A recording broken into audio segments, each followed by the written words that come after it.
भूषणी वेदबोधिनी धर्मसाधनी आरणी नवसीरणी उलगांडवी उग्रदांडवी कारिणी शिवकामिनी देवकारुणी जगन्मोहिनी दारिणी भवदारिणी विनायकी नमो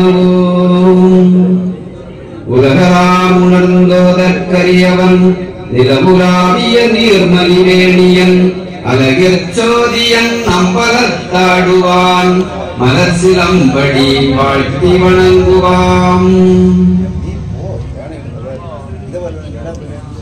என்னை ஈன்று வளர்த்த எனது அருமை பெற்றோர்களுடைய பொற்பாதங்களையும் உலகை ஈன்று வளர்த்துக் கொண்டிருக்கக்கூடிய அம்மையப்பனாக விளங்கும் இறைவன் அருள்மிகு சிவபெருமானுடைய பொற்பாதங்களையும் என்னுடைய மனம் மொழி மெய்யால் வணங்கி என்னுடைய தலைமை உரையினை ஆரம்பிக்கிறேன். இன்றைய தினம் நடைபெற்றுக் கொண்டிருக்கின்ற இந்த சிறப்பான நிகழ்ச்சியினை இறைவணக்கம் பாடி தொடங்கி வைத்து சென்றிருக்கின்ற சமீபப்பு மாணவிகளாகிய செல்வி PG கிருஷ்ண மீரா, செல்வி SN சிவானி ஆகியோரையும் வரவேற்புரை நிகழ்த்தி சென்றிருக்கின்ற சமீபப்பு மாணவி செல்வி SU சாகித்யா அவர்களையும் இன்னும் இங்கு சிறப்பு சொற்பொழிவு ஆற்றுவதற்காக வருகை தந்திருக்கின்ற கேரள மாநில சமீபப்பு துணை அமைப்பாளரும் வித்யா ஜோதியும் ஆகிய அருள்மிகு மேற்கோடு ஹரிஸ் சார் அவர்களையும் நன்றியுரை வழங்குவதற்கு வருகை தர இருக்கின்ற சமீபப்பு மாணவி செல்வி SN நிதிஷா அவர்களையும் இங்கு திரளாக கூடியிருக்கின்ற என் அருமை சகோதர சகோதரிகள் யாவரையும் வணங்கி மகிழ்கிறேன். 7:30 மணிக்கு தொடங்க வேண்டிய சமய மாநாடு 8:20க்கு தொடங்குகிறது. 50 நிமிட நேர தாமதத்திற்கு நாங்கள் இருவருமே பொறுப்பல்ல. 7:30க்கு முன்னாலேயே நாங்கள் இங்கு வருகை வந்துவிட்டோம். திருவிளக்க பூஜை காலதாமதமாக தொடங்கிய காரணத்தினால் இந்த நிகழ்ச்சியும் காலதாமதமாகி தொடங்குகிறது. 9 மணிக்கு நிறைவு செய்துவிட வேண்டும் என்று சமீபப்பு பொறுப்பு ஆசிரியர் அவர்கள் தெரிவித்திருக்கிறார்கள். எனவே காலத்தினுடைய அருமை கருதி சிறப்புரை ஆற்ற வருகை தந்திருக்கின்ற அன்பு பெரியவருக்கு வழிவிட்டு சில மணித்துளிகள் நேரம் மட்டுமே இங்கு உரையாற்றலாம் என நினைக்கிறேன். ஏனெனில் ஒரு தலைவர் எவ்வாறு செயல்பட வேண்டும் என்று வீடியோ வெளியிட்டவரும் இங்கு வருகின்ற அன்பு நண்பரும் வித்யா ஜோதியும் கேரள மாநில சமீபப்பு துணை அமைப்பாளரும் அவருடைய வீடியோவை நானும் பார்த்தேன். எனவே அந்த கட்டளைக்கும் சமயத்தினுடைய அடிப்படையிலுமாக நான் என்னுடைய உரையை மிக சுருக்கமாகவே முடித்துக் கொள்வேன். நம்முடைய ஆலயத்திற்கு வெளியூர்ல இருந்து வந்திருக்காங்க கேட்கிறது. பல சமய மாநாடு கேட்க கூக்கப்போத்தையில இருந்து கூட வந்திருக்கிறாங்க. ஆனா நம்ம ஊர் மக்கள் ரொம்ப குறைவு. இருந்தாலும் பரவாயில்ல, நம்முடைய வேலையை நாம பார்ப்போம், நீங்களுடைய வேலையை நீங்க பாருங்க. பட்டினத்தாருன்னு ஒருத்தங்க கேள்விப்பட்டிருப்பீங்க. பட்டினத்தார் தெரியுமாப்பா? பட்டினத்தார் தெரியாது. பட்டினத்துல பூதம் அது கேட்டு ஒண்ணு இல்லை. பட்டினத்தாருங்கிறது யாரும் கேட்டதில்லை. அவரே ஒரு விஷயம் சொன்ன, ரொம்ப சுருக்கமாக நான் பேசுவேன். காலத்தின் அருமை கருதி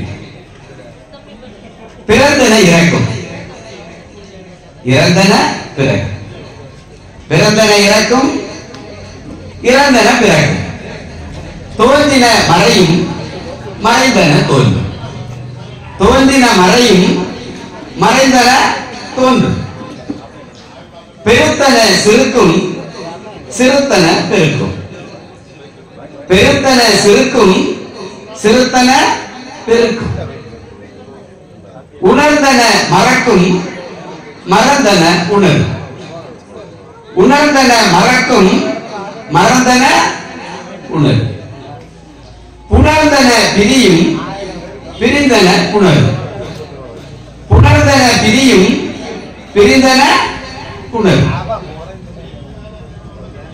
உண்டன மலமாம் புனைந்தன அழுக்காம், உண்டன மலமாம் புனைந்தன அழுக்காம், உவப்பன வெறுப்பாம், வெறுப்பது உவப்பாம். இப்படி தொடர்ந்து அவருடைய பாடல் செல்கிறது. நான் இத்துடன் நிறைவேற்றிக் கொள்கிறேன். உரையே அல்ல, மேற்கொண்ட அந்த அவருடைய கருத்து. இப்போது உங்களுக்கு ஒரு விஷயம் தெரிந்திருக்கும். பிறந்தது எல்லாமே இறக்கும். இறந்தது என்றால் மீண்டும் பிறக்கும். கண்ணில் தெரிந்த ஒரு காட்சி கண்ணிலிருந்து மறையும். மறைந்துவிட்டது என்று அப்படியே போய்விடாது, மீண்டும் அது தோன்றுவதற்கான வாய்ப்பு உண்டு. படித்த ஒன்று மறந்துவிடும், ஆனால் நினைவு கூர்ந்தால் மீண்டும் அது வரும், நினைவுக்கு வரும். நினைவுக்கு வந்த ஒன்று தொடர் நினைக்கவில்லை என்றால் அது மீண்டும் மறக்கவும் செய்யும். பெரிதாக இருந்த ஒன்று சிறிதாக மாறும், சிறிதாக இருக்கிற ஒன்று பெரிதாகவும் மாறும். பிரிந்த ஒன்று சேர்ந்திருக்கின்ற ஒன்று பிரிந்து செல்லும், பிரிந்தது மீண்டும் சேரும். யாரை வெறுத்தோமோ அந்த வெறுப்பு நீங்கி உவப்பாகும். உவத்துக் கொண்டிருக்கக்கூடிய விரும்பி கொண்டிருக்கக்கூடியவர்களை நாம் வெறுக்கவும் செய்வோம். அதுபோல உண்டது மரம். எல்லாவற்றையும் சொன்னதற்கு எதிராக சொன்னார். பிறந்தது இறக்கும், இறந்தது பிறக்கும். ஆனால் உண்டது மரமாகும், மரம் பின் உணவாகும். உண்டன மரமாகும். உண்டன என்றால் உண்ணப்பட்ட விஷயம், உண்ணப்பட்ட பொருள். நாம் ஒரு பொருளை எடுத்து அது உண்ணக்கூடிய பொருளாக இருந்தால் கையில் இருக்கும் வரையில் அது உணவு. கையில் இருந்த அந்த உணவு என்ற ஒன்று வாயில் வந்து எட்டிவிட்டது என்றால், வாயில் சேர்த்து விட்டோம் என்றால் பின் அது உணவா? இல்லை, அது உணவு. அது நமக்கு உணவு. உள்ளே சென்று உணவாக உள்ளே செல்லும். ஆனால் அது வெளியே வரும்போது அது உணவல்ல. உடனேயே வாயிலிருந்து வெளியே வந்தால் கூட அது உணவல்ல, அது மலம். மலம் என்றால் எழுத்து. அது பிற எடுக்க பயன்படாது. இப்போ அது ஒரு ஆள் வாங்கி எடுத்தால் நாய் கூட உணவு. நாய்க்கு கூட அது உணவு இல்லை. ஏனென்றால் நாயெல்லாம் இப்போ ஒவ்வொரு வீட்டிலையும் செல்ல செழிப்பாக வாழும். இது நிலைமை. உலகத்தினுடைய நிலைமையும் இதுதான். உலகத்தில் இருந்து கொண்டிருக்கக்கூடிய எல்லாருடையும் நடக்கக்கூடிய விஷயங்களும் இதுவேதான். அது எதுவுமே நிலையானதில்லை. எனவே நிலையான ஒன்று என்பது முடிவானதும் இல்லை. முடிவே தொடக்கமாகும், தொடக்கமே முடிவும் ஆகும். இது ஒரு தொடர்நிலையாக இருக்கும். அப்படிப்பட்ட இந்த உலகத்தில் நாம் எல்லாம் வாழ்ந்து கொண்டிருக்கிறோம். நாம் மனிதர்களாக இருக்கிறோம். ஔவையார் சொன்னால், அறிவு அறிவு மானிடராய் பிறத்தல் அறிவு. மானிடராய் பிறப்பது அறிவு என்றால், அதிலும் மங்கையராய் பிறப்பதற்கு மாதவம் செய்திடல் வேண்டும் அம்மா என்று சொன்னார் கவிமணி தேசிய நாயகம் பிள்ளை. மனிதராய் பிறப்பது அறிவு, அதிலும் மங்கையராய் பிறப்பதற்கு மாதவமே செய்திட வேண்டுமா? அப்படி இந்த உலகத்தில் மனிதராக பிறந்திருக்கின்றோம். நாம் மற்ற உயிரினங்களை விட உயர்ந்தவர்களா என்று கேட்டால், உயர்ந்தவர்கள் என்று மகான்கள், பெரியவர்கள், ஞானிகள் கூறுகிறார்கள். எதை வைத்து சொன்னார்கள் என்றால், நம்முடைய ஆற்றலை வைத்தா, அறிவை வைத்தா, திறனை வைத்தா என்றால் பிற விலங்கினங்களோடோ பறவைகளோடோ சாதாரண ஒரு எறும்பினுடையோ அதில் ஒரு ஈயினுடையோ தேனியையுடையவோ நாம் எல்லாம் உயர்ந்தவர்கள் அல்ல.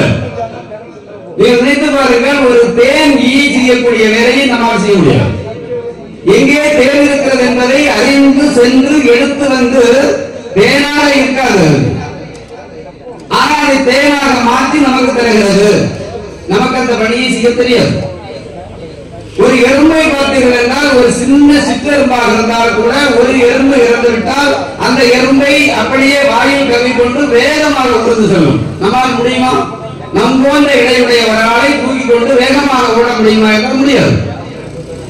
பூமிக்கு அடியிலே எறும்பு இருக்கும். வீட்டினுடைய மாடியிலே 4வது மாடியில் ஒரு சிறு உணவுத்துகள் இருந்தாலும் பூமிக்கு அடியில் இருக்கக்கூடிய எறும்பு மெல்ல உருந்து வந்து அதை எடுக்கும். எப்படி அறிகிறது? பூமிக்குள்ள இருந்து கொண்டு வீட்டினுடைய அடியில் இருக்கும். வீட்டினுடைய அடியிலே இருக்கக்கூடிய எறும்பு அறிந்து கொள்கிறது. அத்தனை ஆற்றுவதற்கு நமக்கு அந்த ஆற்றல் உண்டா என்றால் இல்லை. எந்த மிருகத்திலும் இருக்கக்கூடிய சக்தி நமக்கு கிடையாது. எங்கே நீர் இருக்கிறது என்று விலங்குகள் தெரிந்து நீரோட சென்று நீர் அறிந்து வரும். நமக்கு எங்க இருக்கிறது என்பது நமக்கு தெரியாது. ஆனாலும் மனிதன் சிறந்தவன் என்கிறார்.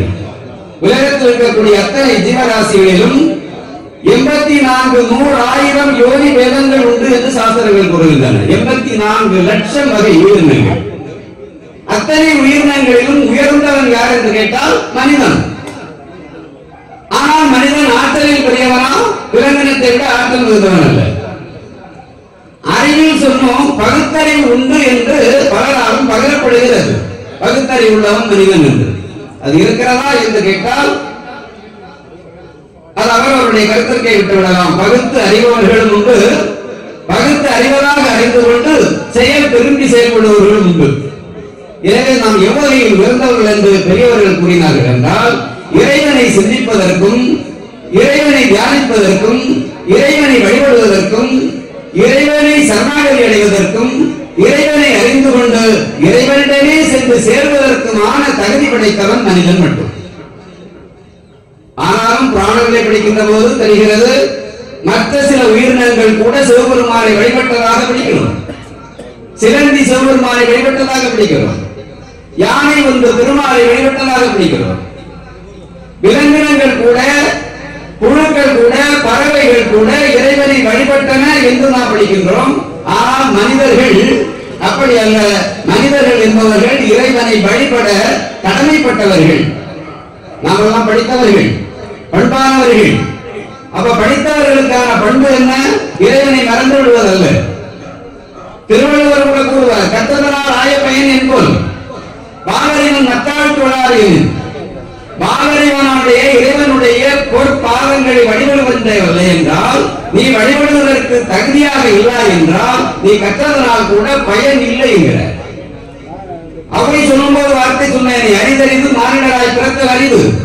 மானிடராயினும் பூன் குருடு செவிடு பேடு நீங்கி பிறத்தல் அறிவு.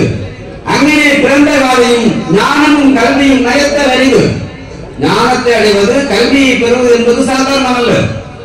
அப்படிப்பட்ட கல்வியை பெற்றுவிட்டோம் என்றால் அது இறைவனை நிந்திப்பதற்காக அல்ல, இறைவனை துதிப்பதற்காக, அவனை வந்தனை செய்வதற்காக, நிந்திப்பதற்காக அல்ல, அவனை வந்தனை செய்வதற்காகத்தான். அந்த குணத்தை நாம் பெற்றுக்கொண்டு இறைவன் மேலேயே எண்ணத்தை வைத்து இறைவனை துதித்து அவனுடைய புகழ் பாடி அவனை நினைந்து அவனுடனே நாம் சென்று சேர வேண்டும் என்பதற்காகத்தான் இந்த மனித பிறவியை இறைவன் நமக்கு தந்திருக்கின்றான். எனவேதான் இந்த பிறவி என்பது, மனித பிறவி என்பது மிக அரிதான பிறவி என்று அம்மை சொன்னாள். அதை நாம் உணர்ந்து அன்றாடம் அந்த சிவபெருமானுடைய பாதார விந்தங்களை நிறையுங்கள் என்று வேண்டிக் கொள்கிறேன். அவை சொன்னால், சிவாய நம என்று சிந்தித்திருப்போருக்கு அபாயம் ஒரு நாளும் இல்லை. சிவாய நம என்று சிந்தித்திருப்போருக்கு அபாயம் ஒரு நாளும் இல்லை. உபாயம் அதுவே மதியாகும். எனவே உபாயத்தை சொல்லி வந்து விட்டார்கள். நாம் இந்த ஊரிலே செண்பகத்தரையில் சிவபெருமானுக்கு கோயில் அமைத்து சிவபெருமானை லிங்க வடிவிலேயே பிரதிஷ்டை செய்து சிவபெருமானை நம சிவாய ஓம் நம சிவாய என்ற மந்திரத்தை சொல்லி வழிபட்டுக் கொண்டிருக்கின்றோம். வெறும் வழிபாடு மட்டுமல்லாது இறைவனை சிந்தையில் நிறுத்தி மனதார இறைவனுடைய நாமத்தை சொல்லுங்கள். சிவாய நம என்று சிந்தித்திருந்தீர்கள் என்றால் உங்களுக்கு அபாயம் ஒருபோதும் இல்லை. பிறவாதிருக்க வரம் பெறல் வேண்டும். பிறந்து விட்டால் பிறவாதிருக்க மருந்துண்டு. பிறவாதிருக்க வரம் பெறல் வேண்டும். அப்படி பிறந்து விட்டால் பிறவாதிருக்க மருந்து ஒன்று உண்டு. அது எப்படியோ நீங்கள் கேட்டால் அதேபடி பிறந்து நாம் வாழ்ந்து கொண்டிருக்கின்றோம். பிறவாமல் இருக்க மருந்து உண்டு என்கிறார். அந்த மருந்து என்ன? பட்டினத்தாரே கூறுகிறார், மருந்து ஒன்று உண்டு. அறமார் தில்லை அம்பலவாணர் அடிக்கமலம் மறவாதிரு, அதுதான் நல் மருந்து உனக்கே. அறமார் புகழ் தில்லை அம்பலவாணன். தில்லை அம்பலவாணன் யாரென்றால் சாஸ்தால் நாம் இங்கு வழிபட்டுக் கொண்டிருக்கக்கூடிய சிவபெருமானே தான். அந்த சிவபெருமானுடைய அடி கமலத்தை நீ போற்று, உனக்கு இறப்பு இல்லை என்கிற. அபாயம் இல்லை. சிவாய நம என்று சிந்தித்திருப்போருக்கு அபாயம் ஒரு நாளும் இல்லை என்று சொன்னால் அவை பிறந்து விட்டால் இறப்பு இல்லை. அதற்கான மருந்து ஒன்று உண்டு. அந்த மருந்துதான் அறமார் தில்லை அம்பலவாணர் அடிக்கமலம் தொழுவது என்று சொன்னார் பட்டினத்தார்.